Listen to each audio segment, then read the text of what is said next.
চলে গিয়েও যেন আরো একবার ফিরে এলেন তিনি, নিজের সুরে, নিজের গল্পে, নিজের প্রতিশ্রুতিতে।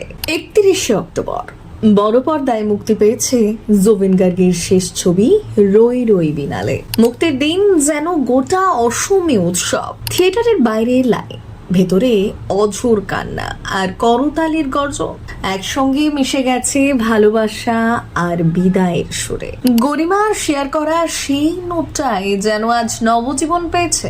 জুবিন নিজের হাতে লিখেছিলেন, অবশ্যই দেখতে আসবেন, অনেক ভালোবাসা দিয়ে তৈরি করা ছবি। আর সত্যি তাই শেষ কথা রাখলেন অসমবাসী। প্রথম দিনে রাজ্যের প্রতিটি প্রেক্ষাগৃহে হাউসফুল। শুধু অসম নয়, কলকাতা, মুম্বাই, হায়দ্রাবাদ, বেঙ্গালুরু, দিল্লিতেও চলছে জুবিন ম্যাজিক।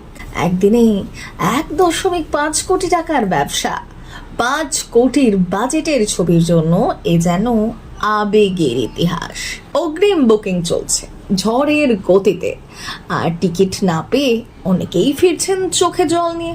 জুবিনের শেষ সিনেমায় তাকে দেখা যাবে এক অন্ধ গায়কের চরিত্রে, এক শিল্পী যিনি চোখে দেখতে পান না কিন্তু হৃদয়ে শুনতে পান ভালোবাসার প্রতিটি সুর। কি আশ্চর্য মিল!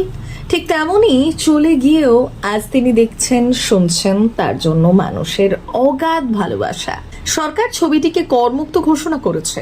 জুবিনের ফাউন্ডেশনের হাতে তুলে দেওয়া হবে ছবির জিএসটি, যেন তার সুরের পথ আরো দীর্ঘ হয়, আরো আলো ছড়ায়।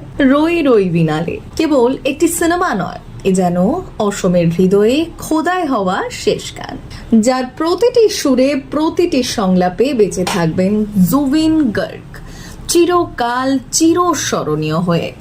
ব্যুরো রিপোর্ট, ভুবনগ্রাম সংবাদ।